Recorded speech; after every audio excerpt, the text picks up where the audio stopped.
चलिए आज की क्लास को स्टार्ट करते हैं। इसके पिछले क्लास में हम आप लोग को एक्सरसाइज 5.2 के कुछ क्वेश्चन को सॉल्व करवाए थे, हाँ ये ना, और कुछ होमवर्क भी दिए थे। और होमवर्क आप लोग का बन गया है ना। चलिए बढ़िया है। अब यहाँ पर ध्यान दीजिएगा, क्वेश्चन नंबर 7 तक हो गया था। अब होगा क्वेश्चन नंबर 8। देखिए क्वेश्चन नंबर 8 क्या बोल रहा है। एकदम ध्यान से क्वेश्चन को सबसे पहले पढ़ेंगे, फिर क्वेश्चन को सॉल्व करेंगे।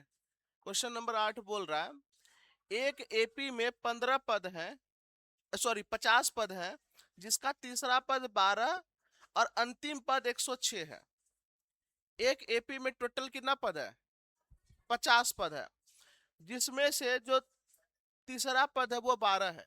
तीसरा पद कितना है? 12। और अंतिम पद कितना है? 106 है। इसका 29वां पद याद कीजिए। देखिए ये क्वेश्चन जो है ना, बेवकूफ बनाने का कोशिश कर रहा है और कुछ नहीं।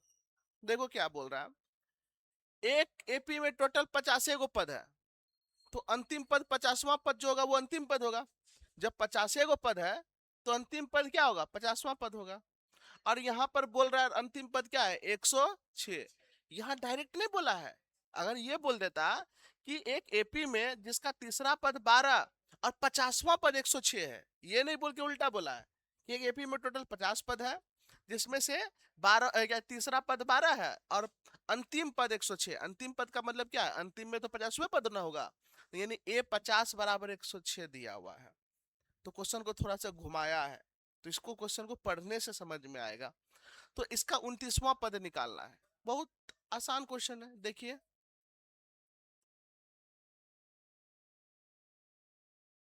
सबसे पहले हम लोग को गिवन लिख लेना है। अब देखिए क्या बोला है, तीसरा पद 12 है, तो A3 बराबर 12, हाँ ये ना।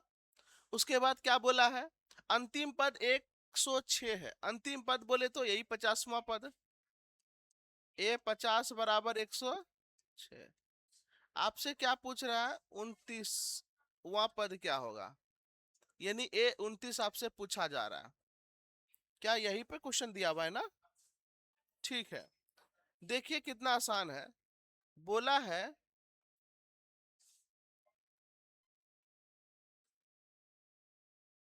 A3 बराबर 12। अब A3 का मतलब क्या होता है? A+2D बराबर क्या लिख दिए? 12। ये बात समझ में आ रहा है क्या? A3 का मतलब क्या होता है? A+2D। इसका ध्यान रखिएगा, ये फॉर्मूला होता है। इसको हम समीकरण 1 मान लेंगे। ये मेरा समीकरण 1 हो गया। उसी तरीके से दिया हुआ है A50 बराबर 106। तो A50 को हम क्या लिखेंगे? A+49D बराबर में 106। इसको हम समीकरण 2 मान लेंगे। समीकरण 1 और 2 को हल करेंगे। आपको ये दो चर वाला रेखिक समीकरण देखने से नहीं लग रहा है? जब ये दो चर वाला रेखिक समीकरण है तो इसको हल करेंगे, समीकरण 1 और 2 को। यानी समीकरण 1 और 2 में से देखिए, जब ये दो चर वाला रेखिक समीकरण है तो दो चर वाला रेखिक समीकरण को हल करने का कई तरीका है।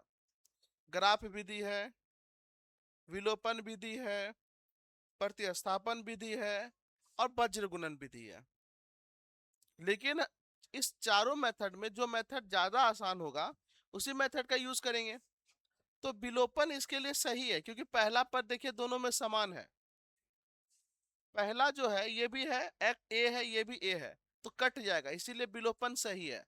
तो आइए विलोपन विधि लगा देते हैं। तो लिखेंगे A+2D बराबर में 12 और A+49D बराबर में 106। विलोपन विधि आइए लगाएंगे। यहाँ प्लस है तो माइनस हो जाएगा, यहाँ प्लस है तो माइनस हो जाएगा, यहाँ प्लस है तो माइनस। ये प्लस माइनस कट गया ना, हाँ ये ना। तो अब यहाँ पर देखिए प्लस माइनस माइनस 49 में 2 घट गया, कितना आ गया? 47। माइनस में 106 में 12 घटेगा, पहले तो 106 में 6 घटाइए तो कितना आएगा 100। हाँ ये ना। अब उसके बाद 106 में आप कितना घटा दीजिएगा 6 फिर घटा दीजिए कितना आएगा 94 94। हाँ ये ना। तो ये आ गया माइनस में कितना 94। ये है 47D। तो D बराबर केवल कितना आ जाएगा माइनस में 94 अब बटे में माइनस में 47। कितना बार में आएगा 2 बार में। तो D का मान कितना आ गया 2 आ गया। समझ में आ गया। D का मान कितना आ गया 2। अब आप इस D का मान समीकरण 1 में रखिएगा या समीकरण 2 में रखिएगा किसी में भी रखिएगा तो आपको D का मान A का मान मिल जाएगा। तो समीकरण 1 छोटा है तो समीकरण 1 में ही रखते हैं। तो समीकरण 1 में से समीकरण 1 में से देखिए समीकरण 1 क्या है। तो समीकरण 1 है A प्लस 2D बराबर में 12। A के जगह पे A लिख दिए 2 गुना D के जगह पे क्या आ गया 2 बराबर में 12। यानी A प्लस 4 बराबर में 12। यानी A बराबर क्या हो गया 12 माइनस 4। तो A का मान कितना आ गया 8 4 12 8। तो A का मान आपका आ गया 8 और D का मान कितना आ गया 2। यहां तक बात समझ में आ गया। अभी भी मेरा क्वेश्चन बना नहीं है क्योंकि हमको निकालना क्या था हमको निकालना है A29। क्या निकालना है A29। लेकिन आपको यहाँ तक बात समझ में आ गया ना। आपको कुछ भी निकालना हो बैठ जाओ। आपको कुछ भी निकालना हो उसके लिए सबसे पहले आपको निकालना क्या पड़ेगा A और D। बाबू A और D अगर निकाल लेना पूरा AP निकाल सकते हैं। आप निकाल सकते हैं कि नहीं। तो यहाँ से A और D मालूम हो गया। अब हमको निकालना है A29। तो लिखेंगे हम A29 बराबर बताओ A29 को हम क्या लिखेंगे A प्लस 28D। A का मान कितना आ गया है 8। A का मान आ गया है 8 और D का मान कितना है 2 है। तो 8 जोड़ 28 दूनी कितना हो जाएगा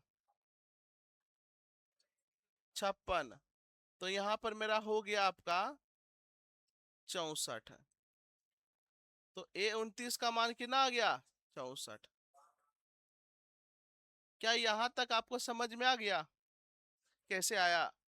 लिखते समय क्या करना है सबसे पहले यहाँ से लेकर के यहाँ तक लिखना है फिर यहाँ से लेकर यहाँ तक लिखना है और फिर जाकर के उसको लिखना है। कोई दिक्कत है क्या। समझ में आ रहा है ना कैसे निकाल रहे हैं। अभी लिखिएगा मत आप लोग पहले 1 2 क्वेश्चन अच्छे से देख लीजिए ठीक है। उसके बाद हम लोग आराम से लिखेंगे। तो यहाँ पर हो गया। चलिए नेक्स्ट क्वेश्चन पे हम लोग चलते हैं। अगला क्वेश्चन क्वेश्चन नंबर 9 देखिए क्या कह रहा है ध्यान दीजिएगा। बोल रहा है यदि किसी एपी के तीसरे और 9वें पद क्रमशः 4 और -8 है। कोई एपी है उस एपी का तीसरा और 9वां पद जो है ना 4 और -8 है। तो कह रहा है इसका कौन सा पद शून्य होगा। तो हमको मालूम नहीं है कौन सा पद शून्य होगा। तो हम मान लेंगे ए एन बराबर 0 एनवा पद शून्य होगा। कौन सा पद शून्य होगा एनवा पद। आपको निकालना क्या है एन। क्या निकालना है एन। लेकिन कुछ भी निकालना हो सबसे पहले ए और डी तो चाहिए ना। है कि नहीं है। तो सबसे पहला काम रहेगा ए और डी निकालना। तो यहाँ पर एकदम ध्यान से देखिएगा आप तुरंत निकाल लीजिएगा कि कौन सा पद शून्य होगा। सबसे पहला काम गिवन लिखना। ये सब आप लोग एग्जाम में भी क्वेश्चन जब भी दिया जाए तो अच्छे से पढ़ के गिवन सॉल्यूशन लिख करके आपको बनाना है। जितना अच्छे से लिख के बनाइएगा उतना ज्यादा अच्छा नंबर आएगा। हाँ ये ना। इस बात का थोड़ा सा ध्यान रखिएगा। तो क्या बोल रहा है यदि किसी एपी के तीसरा पद कितना है 4 और 9वां पद कितना है आपका -8। ठीक है ना। तो लिखेंगे हम तीसरा पद को कैसे लिखेंगे A3। तीसरा पद कितना है बाबू 4 है और 9वां पद यानी A9 कितना है -8 है। इस तरीके से लिखते हैं हम। तो हमको पूछ रहा है कि कौन सा पद शून्य होगा। यानी n आपसे पूछ रहा है n बराबर क्या वाट। तो बताइए सबसे पहले दिया हुआ है A3 बराबर 4। अब आप ही बताइए A3 को हम क्या लिख सकते हैं? A+2D बराबर क्या हो गया? 4। इसको हम समीकरण 1 मान लेंगे। अब बात समझ में आ रहा है क्या? कई क्वेश्चन जब बना रहे तो क्लियर हो रहा होगा। Very good. अब यहाँ देखिए A9 बराबर -8, तो A9 बराबर -8। अब A9 को हम लोग क्या लिखेंगे जल्दी से बताइए? A+8D, गुड, इक्वल टू क्या हो गया? -8। यहां तक बात समझ में आ गया? ये मेरा हो गया समीकरण 2। अब फिर समीकरण 1 और 2 को हम किस विधि से हल करेंगे? विलोपन विधि से। तो लिखेंगे समीकरण 1 और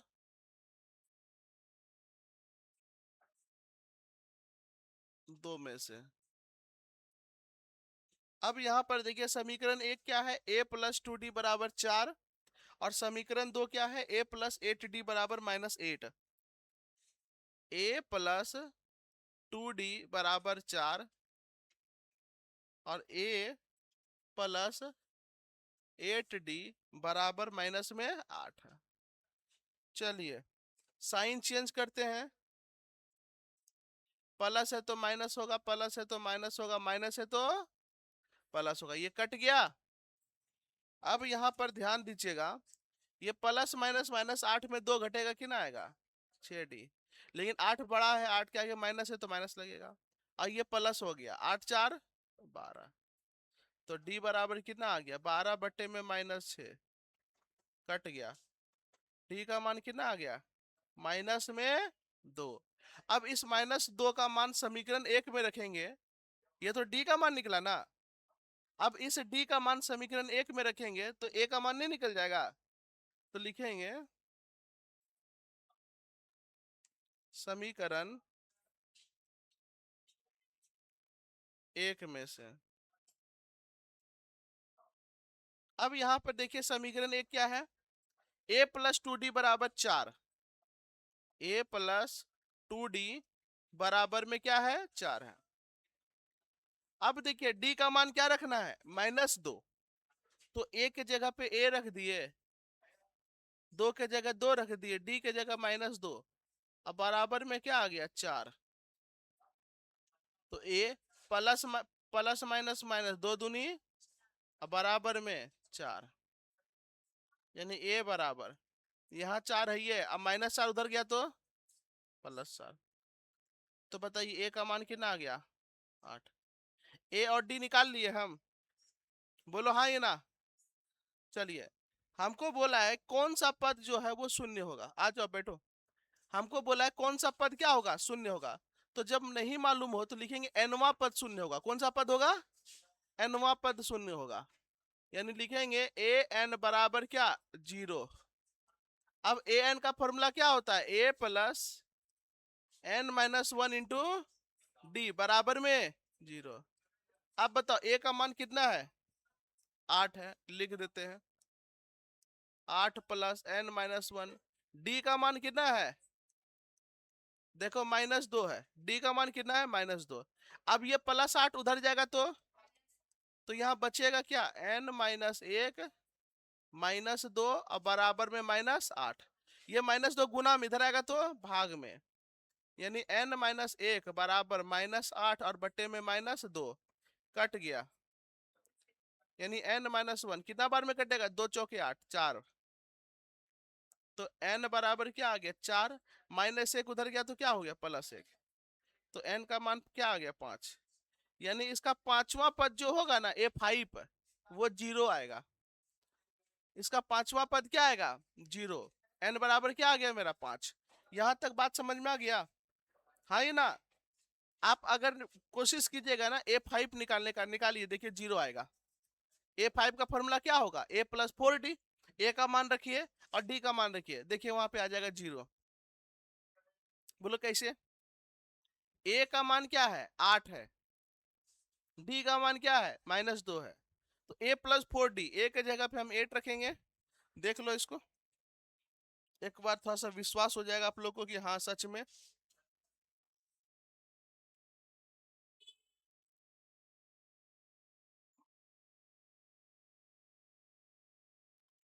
ए भाई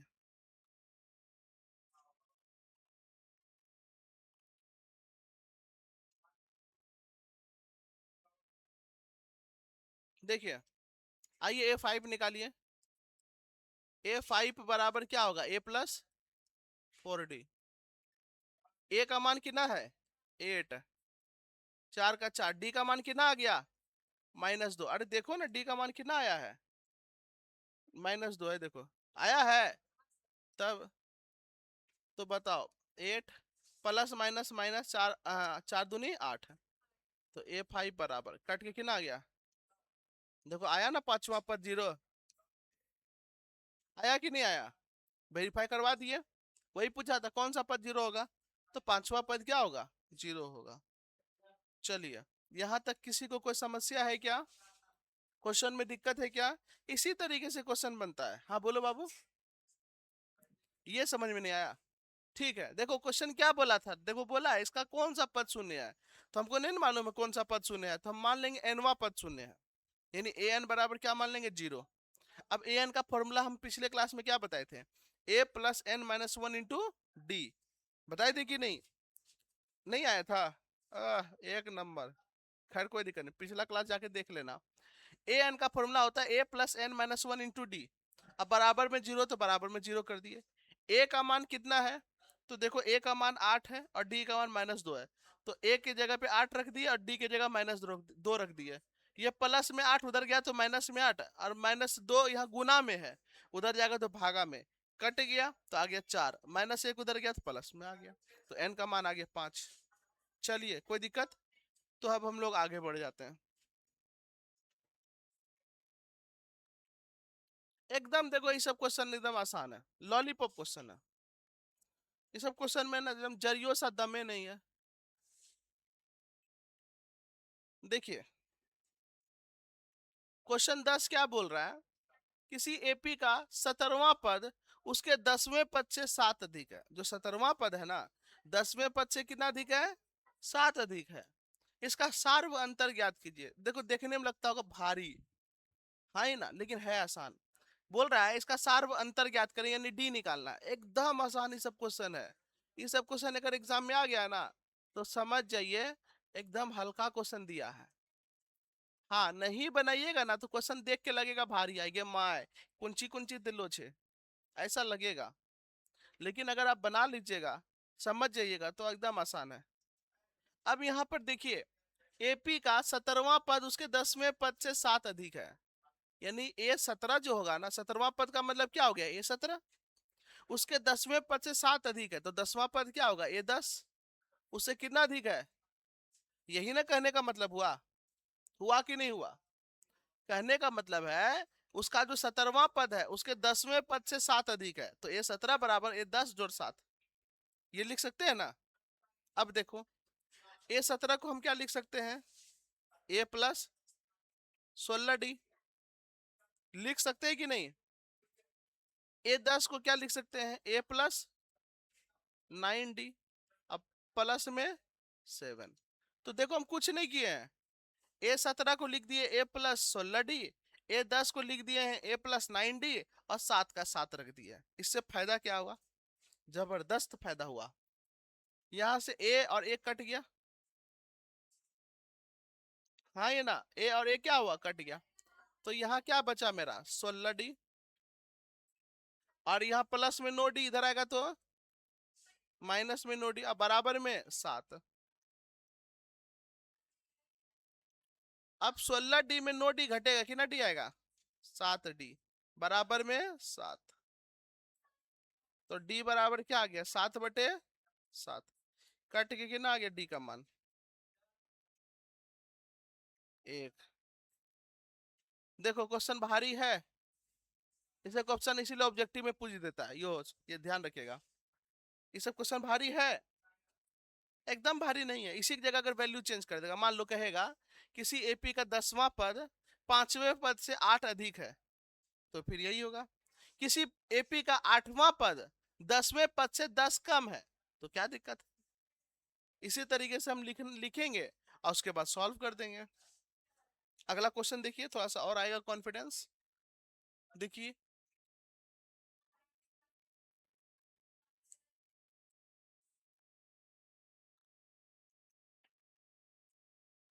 देखिए क्या बोल रहा है, एपी यहां दिया हुआ है, कह रहा है कौन सा पद उसके 54वें पद से 132 अधिक होगा। हमको ये मालूम नहीं है, तो जब हमको मालूम नहीं है कि कौन सा पद होगा तो हम कहेंगे एनवा पद।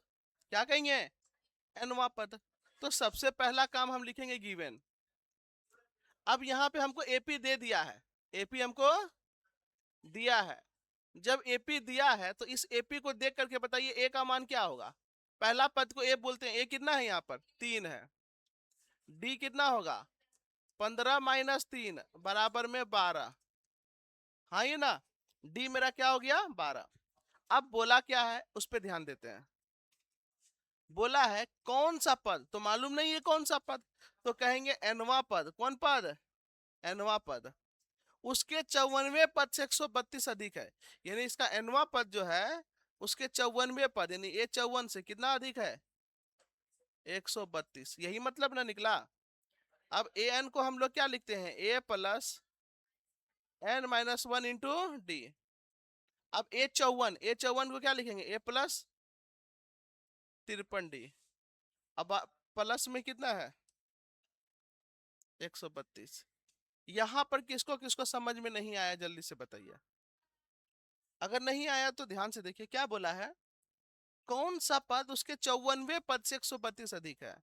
जब हमको ये बोले ना कि कौन सा पद, तो मालूम नहीं है कौन सा पद है। 10वां पद है, 12वां पद है, 20वां पद है, 25वां पद है, 78वां पद है, तो हम उसको ए एन लिख लेते हैं। तो एनवा पद जो होगा उसके 54वें पद से 132 अधिक होगा, इसी तरीके से लिखा। अगर बोलता एनवा पद 154वें पद एनवा पद 54वें पद से 132 कम होता तो यहाँ माइनस कर देते, और अगर अधिक बोला है तो प्लस कर दिया।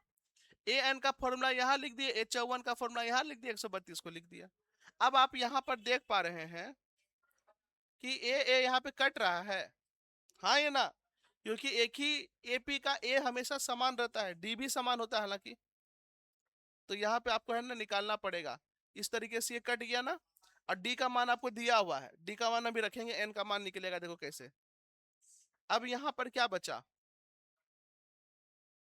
N minus one into D के जगह पे क्या रखेंगे 12। क्या रखेंगे 12, 12 बराबर, इसको लिखेंगे 53 और गुने में क्या 12 और जोड़ में 132। तो यहाँ पर हो गया एन माइनस वन इंटू में क्या 12 बराबर। अब जल्दी से 53 गुना 12 कीजिए फटाफट। 53 गुना 12 कर लेते हैं, 3 दूनी 6, 5 दूनी 10, 3 और 5 636 आया। तो इसको गुना करने पे आया 636 और जोड़ में 132। तो यहाँ पर आ गया एन माइनस वन इंटू में 12 बराबर, जोड़ो छो दू 8, 3 3 6 और 3 छो 1 7। ये 12 गुना में इधर आएगा तो भाग में, यानी एन माइनस वन बराबर आ गया 768 अब बटे में 12। अब ये 12 से कटेगा क्या, बरछक 72, हाँ ये ना, हाँ कट जाएगा। देखो कैसे, बरका पहाड़ हम 76 नहीं आएगा, लेकिन क्या कहते हैं 72 तो आएगा। बरछक 72 बचेगा 4, बरचौक 48। तो यहाँ पर आ गया एन माइनस वन बराबर 64। एन माइनस वन बराबर कितना 64। तो एन बराबर क्या हो गया 64। अब प्लस एक उधर गया तो सॉरी माइनस एक उधर गया तो प्लस एक, तो यहाँ से एन का मान कितना आ गया 65। यानी बोला है कौन सा पद 54वें पद से 132 अधिक होगा, यानी 65वां पद जो होगा वो उसके 54वें पद से 132 अधिक होगा। बात समझ में आया? तो एन का मान कितना निकल गया 65। क्वेश्चन भारी है नहीं है, एकदम आसान क्वेश्चन है, हौला क्वेश्चन है, बशर्ते आप क्वेश्चन को अच्छे से पढ़िएगा एक दो बार, हाँ ये ना, उसके बाद आराम से बनने लग जाएगा। आइए इस तरह का एक दो क्वेश्चन और देखिए, अगर है क्या इस तरह का क्वेश्चन। चलिए इस तरह का क्वेश्चन नहीं है। तो यहाँ तक किनको किनको समझ में आ गया, जल्दी से हाथ खड़ा कीजिएगा एक बार। यहाँ तक कोई दिक्कत है क्या? नहीं है दीदी, नहीं समझ में आया? कहाँ पे नहीं आया बाबू? यहाँ पे। हाँ, यही तो मेन है, इसी पे ध्यान रखना है। क्वेश्चन क्या बोला है? कौन सा पद? तो आपको मालूम है कौन सा पद है? जिस तरीके से मैथ में जब मालूम नहीं रहता तो एक्स वाई मानते हैं ना, एक्स मान लेते हैं, वाई मान लेते हैं, उसी तरीके से यहाँ मालूम नहीं है कौन सा पद है। और पद को हमेशा हमेशा पुछड़ी में लिखते हैं। कहाँ लिखते हैं? पुछड़ी में। जैसे यहाँ बोले ना 54वां पद, 54 को पुछड़ी में लिखे, है कि नहीं है? उसी तरीके से यहाँ बोलेंगे कौन सा पद, तो मालूम नहीं है तो कहेंगे एनवा पद, तो ए एन लिखे। तो क्या बोला है? एनवा पद 54वें पद से 125 अधिक है, तो लिखे ए एन बराबर ए 54 प्लस 125। अब उसको सॉल्व कर दिए तो एन का वैल्यू क्या आ गया? 65। क्या आ गया? 65 आ गया। बात समझ में आ रहा है क्या? क्वेश्चन को बनाना है एक दो बार, तब जाकर के क्लियर होगा। दीजिएगा बाबू। अब एक अलग टाइप का क्वेश्चन ये पूछा जाता है, जो कि उदाहरण नंबर आप 7 में देख सकते हैं। दो अंकों वाली कितनी संख्याएं 3 से विभाज्य होगी? दो अंकों वाली कितनी संख्याएं जो होंगी वो 3 से विभाज्य होगी, आपको ये बताना है। तो बताइए, क्या आप पूरा संख्या लिखते जाइएगा और उसके बाद गिनिएगा? नहीं, हम लोग किसका यूज करेंगे? एपी का। जो पढ़े हैं उसका क्या करेंगे? यूज करेंगे। और देखिएगा कितना स्मार्ट तरीके से हम निकाल लेंगे कि दो अंकों की संख्या कितनी होगी, तीन अंकों की कितनी संख्या होगी, चार अंकों की, सब निकाल लीजिएगा आप। तो थोड़ा सा मेरे साथ ध्यान दीजिएगा। सबसे पहले हम लोग क्या करेंगे? Solution given. सबसे पहला काम कीजिए, आप एगो एपी पता कीजिए। अगर इस तरह का क्वेश्चन देना तो आप एपी पता कीजिए। क्या बोला है? दो अंकों वाली कितनी संख्याएं 3 से विभाज्य होगी। तो ऐसा पता करो, दो अंकों वाली पहला संख्या कौन सा होगा जो कि 3 से भाग लगेगा। तो दो अंकों की संख्या कहां से शुरू हो जाता है? 10 से। 10, 11, 12, 13, 14, इस तरीके से जाते रहेगा। और लास्ट संख्या दो अंकों का कौन सा होता है? 99, 98, 97, 96, इस तरीके से। ये चीज समझ रहे हैं आप लोग? चलो, तो दो अंकों वाली पहली संख्या खोजो। क्या 10 3 से भाग लगेगा? नहीं। बोला है जो 3 से विभाज्य हो, यानी 3 से भाग लगे, नहीं लगेगा। 11 लगेगा? नहीं। तो कौन सा संख्या लगेगा? 12। तो पहला संख्या क्या होगा? 12। फिर बताओ, क्या 13 लगेगा? 14 लगेगा? लेकिन 15 लगेगा। बात समझ में आ रहा है क्या? तो पहला संख्या जो 3 से भाग लग रहा है वो कौन है? 12 है। क्या है? अगला कौन है? अगला कौन होगा? 18 होगा। नहीं होगा? ये दिमाग लगाने वाला है। अच्छा, लास्ट में कौन सा होगा? तो लास्ट वाला होता है 99। 99 3 से भाग लग रहा है? लग रहा है। 99 को 3 से भाग लगा, लग जाएगा। लगेगा कि नहीं? आइए ना। तो याद रखिएगा, 33 बार में 33 या 99, तो 99, यानी अंतिम पद क्या हो गया? 99। बताओ कितना आसान हो गया अब आपके लिए। अब आपके लिए क्या हो गया? आसान हो गया। देखो कैसे, समझो। अब यहां पर बताओ, ए का मान कितना हो गया? 12। डी का मान कितना हुआ? 15 माइनस 12 बराबर कितना? 3। और अंतिम पद, अंतिम पद को क्या कहेंगे? ए एन बराबर कितना? 99। हमको निकालना क्या है? एन। के गो होगा, तो लिखेंगे ए एन का फॉर्मूला होता है ए एन बराबर 99 आपको दिया हुआ है। और ए एन का फॉर्मूला क्या होता है? A plus N minus 1 into D बराबर में क्या? 99। अब बताइए ए का मान कितना दिया हुआ है? 12। एन माइनस 1, एन तो निकालना है। डी का मान कितना दिया हुआ है? 3 दिया हुआ है, बराबर में 99। ये प्लस 12 उधर जाएगा तो -12, यानी एन माइनस 1 गुना 3 बराबर 99, और माइनस में क्या? 12। तो यहाँ पे आ गया आपका एन माइनस 1, और गुने में क्या? 3। अब 99 में 12 घटाओ, 9 में 2 घटेगा तो कितना आएगा? 7। नहीं आएगा? अब 9 में 1 घटेगा, कितना आएगा? 8। 3 गुना में उधर जाएगा, भागा में हो जाएगा, यानी एन माइनस 1 बराबर आ गया 87/3। बताओ कितना बार में आएगा? n-1 बराबर 87 को 3 से भाग देंगे, कितना आएगा? 87 को 3 से भाग देंगे, 3 से कटाओ, 3 दूनी 6 और 9 तिया 27, 29 बार में, कितना बार में? 29 बार में। तो यहाँ पे आ गया आपका कितना? 29, और -1 उधर गया तो +1 हो गया, यानी n बराबर क्या हो गया? 29 और प्लस में 1, n बराबर क्या हो गया? 30। समझ में आ गया? यानी कि दो अंकों की कितनी संख्याएं होंगी जो 3 से भाग लगेगी? 20, 30 को, क्या गो? 30 को। तो लिख सकते हैं अतः दो अंकों की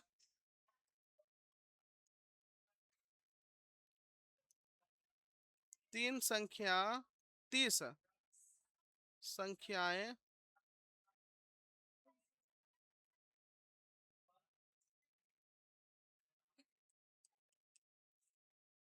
तीन से विभाजित होगी या भाग लगेगी, एक ही बात हो गया, विभाजित होगी। कोई दिक्कत है क्या? नहीं ना? सेम क्वेश्चन हम रहने देते हैं, एकदम सेम। देखो हम क्या कर रहे हैं, हम क्वेश्चन को एकदम सेम कर देते हैं। हम क्या कर देते हैं, दो अंकों वाली कितनी संख्याएं, क्वेश्चन को यहाँ चेंज करके लिख देते हैं, दो अंकों वाली कितनी संख्याएं 2 से भाग लगेगी। किसे? 2 से। समझो थोड़ा क्वेश्चन को, उसके बाद बनाइएगा, ठीक है? दो अंकों वाली कितनी संख्याएं जो है वो 2 से भाग लगेगी। तो पहले इसको हटा देते हैं।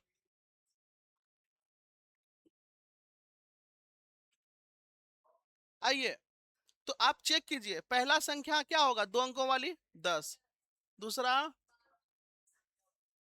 इसी तरीके संख्या होगा, और इधर लास्ट से क्या आएगा? 99, 98।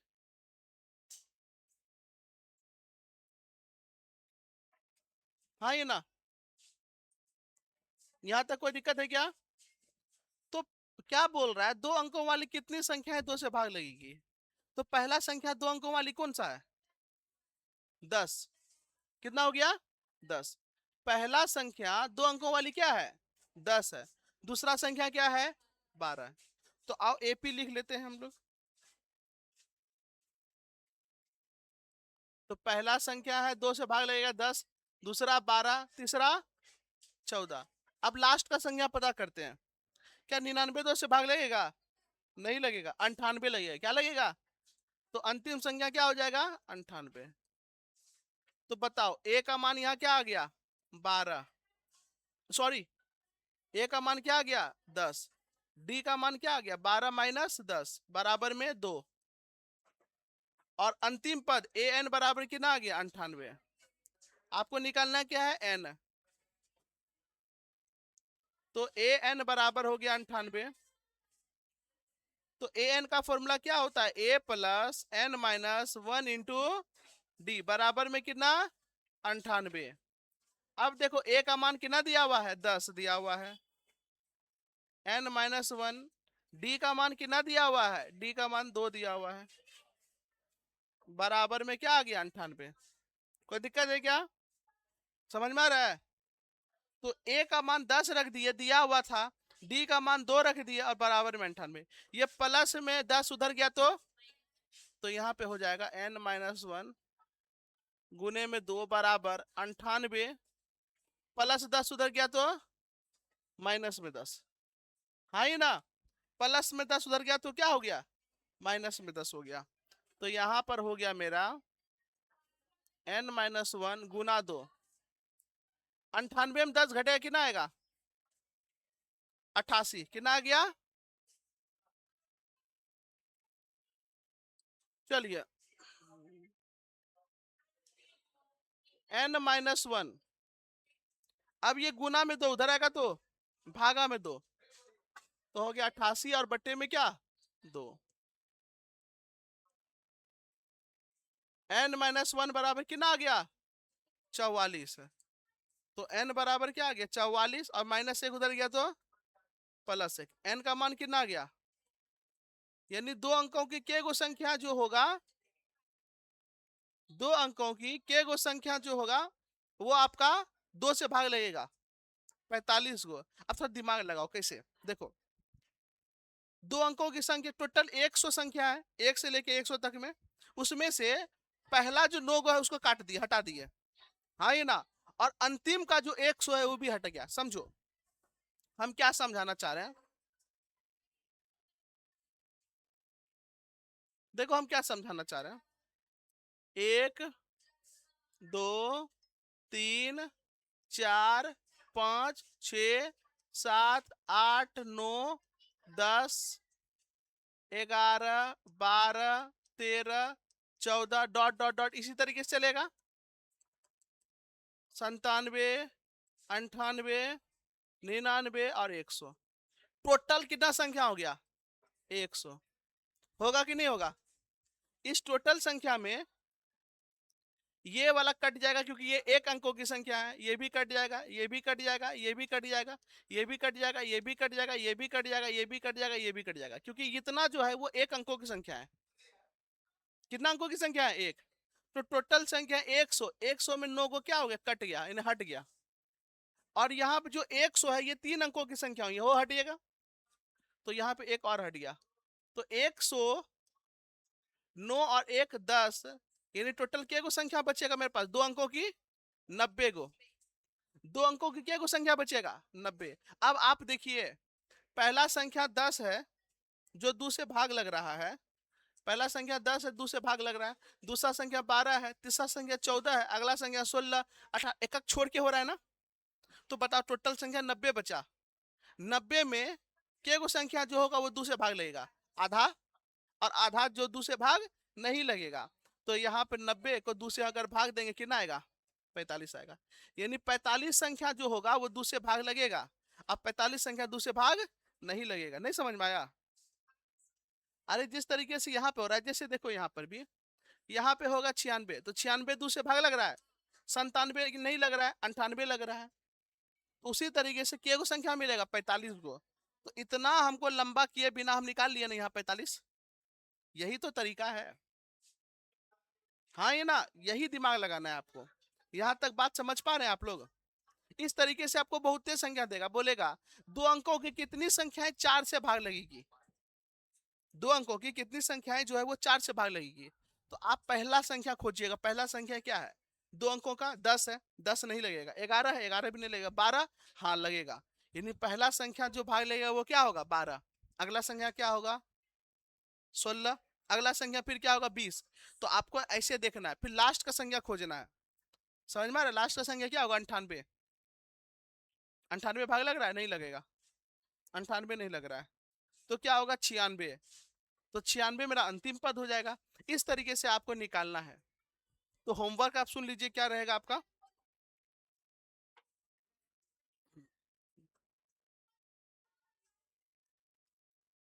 होमवर्क आपका इस तरीके से रहेगा,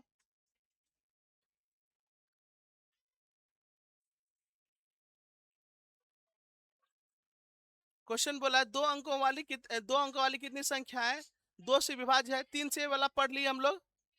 अब आप लोग का होमवर्क इसमें रहेगा, दो अंकों वाली कितनी संख्याएं चार से विभाज्य है, दो अंकों वाली कितनी संख्याएं पांच से विभाज्य है, और दो अंकों वाली कितनी संख्या छह से विभाज्य, ये आपका होमवर्क में रहेगा।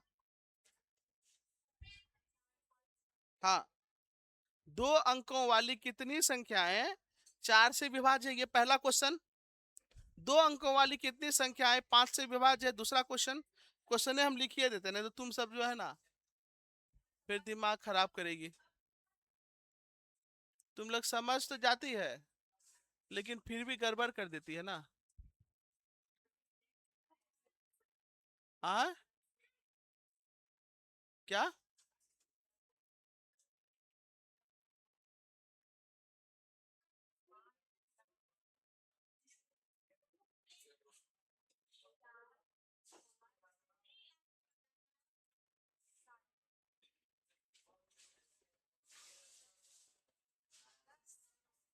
ठीक है, यहाँ तक कोई दिक्कत है क्या, पक्का ना। तो ये आपका क्वेश्चन रहेगा होमवर्क में।